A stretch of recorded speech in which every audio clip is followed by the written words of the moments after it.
So Tony Ferguson is training with David Goggins to prepare for his upcoming matchup against Paddy Pimblett for UFC 296, which is 2 to 3 weeks away.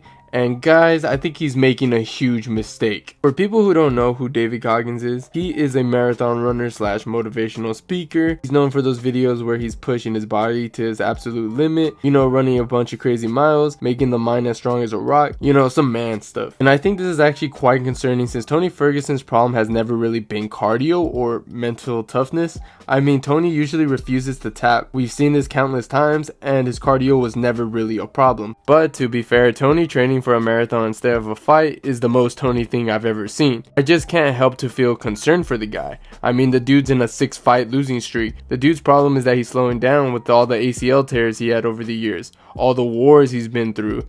It's all taking a toll on his body, and it's showing.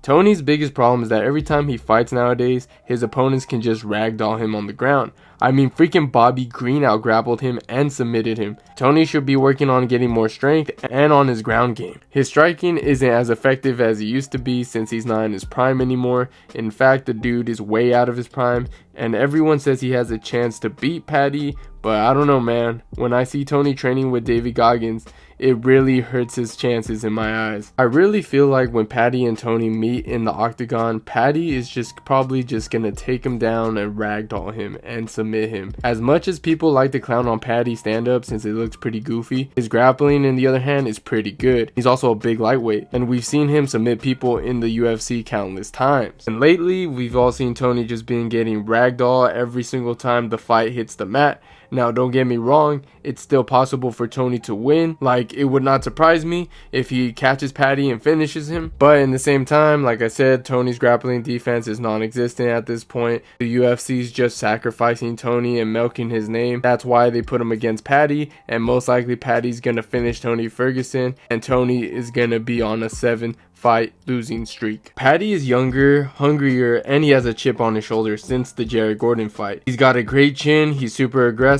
Sure, he's nowhere near as good as Tony once was in his prime, but he's more than good enough to beat Paddy now. Since Tony now cannot take a shot like he used to, that chin isn't the same. He becomes more stagnant every time he takes a shot. We've seen this before with fighters like BJ Penn, Dominic Reyes, and Marlon Moraes. I think another problem that Tony has right now is that he doesn't have a solid team surrounding him. As cliche as it sounds, he's somewhat of a lone wolf. Let's be real. He doesn't really have anybody to tell him to stop, and if he does, he's too ignorant to listen for his own good. And look, I know I came out quite negative in this video about Tony Ferguson, but I'm just giving you guys my honest take. He shouldn't be fighting in the UFC anymore. The fact that the UFC is still letting him fight is a disgrace, and it's gonna get worse if the UFC keeps booking him in fights. In fact, it should be illegal at this point. I'm a huge Tony Ferguson fan, but at the end of the day, I have to be realistic. And if somehow he pulls it off and wins, which I hope he does, then I would be shocked and happy. I hope he rides off the sunset regardless if he wins or loses. But anyways, guys, those are my thoughts. What do you guys think? Let me know in the comments down below. And if you enjoyed the video, please leave a like. And don't forget to subscribe to the channel if you haven't already. And I'll see you guys on my next one.